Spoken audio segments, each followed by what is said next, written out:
Hi hello welcome to my channel Sri creations by Shailu. అందరూ ఎలా ఉన్నారు? నేనైతే బాగున్నాను, మీరు కూడా బాగున్నారు అనుకుంటున్నాను.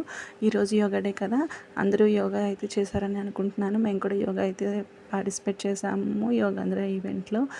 బిఫోర్ డే చాలా ఏజెన్సీస్ నుంచి అయితే పిల్లలు వైజాగ్ అయితే చేరుకున్నారు. 2 రికార్డులు అయితే మన వాళ్ళు సాధించారండి. ఒకటి 25,000 మంది, అందరూ ట్రైబల్ ఏరియాస్ నుంచి వచ్చిన గిరిజన పిల్లలు అన్నమాట. వాళ్ళది ఒక రికార్డు. అండ్ అలాగే 21న మెయిన్ ఈవెంట్లో 3,01,000 మెంబర్స్ అయితే పార్టిసిపేట్ చేశారని అధికారికంగా ప్రకటించారు. సో ఏర్పాట్లు అయితే మాత్రం చాలా బాగా జరిగాయి. బిఫోర్ డే 12 సెట్లు సూర్య నమస్కారాలు అయితే చేశారండి. 108 నిమిషాలు 108 సూర్య నమస్కారాలు అయితే చేశారు పిల్లలందరూ.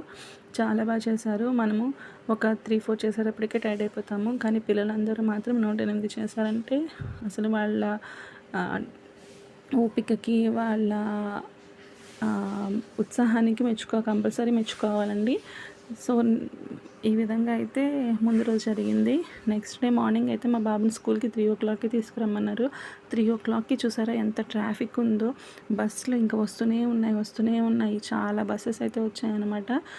మార్నింగ్ 2:45 అనమాట అండి టైం. ఆ టైంలో బస్సులు ఎంతసేపు అలా వస్తూనే ఉన్నాయి. చాలా బస్సెస్ అయితే వచ్చాయన్నమాట. మా బాబుని స్కూల్కి తీసుకెళ్ళడానికి అయితే మేము బయలుదేరిపోయాము. స్కూల్లో పిల్లలందరినీ అసెంబ్లీ చేసి వాళ్ళకి అసెంబ్లీ అయితే కండక్ట్ చేశారు. తర్వాత మేము అక్కడి నుంచి వచ్చేసామన్నమాట. సో పిల్లలందరూ, టీచర్స్ అయితే పిల్లల్ని కేర్గా చూసుకున్నారు. సాధ్యమైనంత వరకు చాలామంది పిల్లలైతే తీసుకున్నారు. అంతేకాకుండా విశాఖ వ్యాలీ స్కూల్లో 1,200 మెంబర్స్కి అకామిడేషన్ అదైతే ప్రొవైడ్ చేశారండి. సో స్కూల్ అనేది చాలా పెద్దదనమాట. కాబట్టి 1,200 మెంబర్స్ని అయితే వాళ్ళు అక్కడ అకామిడేషన్ అయితే ఇచ్చారనమాట. పాడేరు, ఇంకా అరకు ఆ ఏరియాస్ నుంచి వచ్చిన పిల్లలకైతే అకామిడేషన్ ఇవ్వడం జరిగింది స్కూల్లో. సో చూసారు కదా ఎన్ని బస్సెస్ ఉన్నాయో. అయితే గ్రౌండ్ అయితే చాలా పెద్దది. సో పార్కింగ్ కానీ పిల్లల అకామిడేషన్కి అయితే కానీ ఎలాంటి ప్రాబ్లం జరగలేదన్నమాట. మార్నింగ్ 3 o'clockకి పిల్లలు మాత్రము అసలు 3 o'clockకి అనగానే వాళ్ళు 2కి అట్లా లేచి రెడీ అయ్యి ఎంత డిసిప్లిన్గా వచ్చారో చూసారా అండి. పిల్లల్లో ఆ డెడికేషన్, ఆ ఇంపార్టెన్స్ అనేది తెలియడం కోసమే మెయిన్ ఈవెంట్ అయితే జరుగుతుందన్నమాట. ప్రజల్లో అవగాహన కల్పించడానికి. చూసారా మొత్తం అందరూ పిల్లలు, ఏజెన్సీస్ నుంచి వచ్చిన పిల్లలు, వాళ్ళు చక్కగా డిసిప్లైన్గా ఎంత నీట్గా బ్రష్లు అవన్నీ చేసుకుని వాళ్ళు అయితే రెడీ అయిపోతున్నారు. సో తర్వాత బాబుని నింపేసి వచ్చిన తర్వాత మేము కూడా యోగా డేకి అయితే వచ్చామన్నమాట. మాకు అలాట్ చేసిన కంపార్ట్మెంట్స్లోకి అయితే వెళ్ళిపోయి మ్యాట్స్ మీద మేము సెట్ అయిపోయాము. చాలామంది, హ్యూజ్ రెస్పాన్స్ వచ్చిందండి. అసలు ఎక్స్పెక్ట్ చేయలేదన్నమాట ఇంతమంది వస్తారు అనేసి. అనుకున్న దానికన్నా ఎక్కువగానే రావడం జరిగింది. చాలామందికి ప్లేసెస్ లేక కొంచెం అడ్జస్ట్ అయ్యి అట్లా మ్యాట్లు అయితే వేసుకోవడం జరిగిందన్నమాట.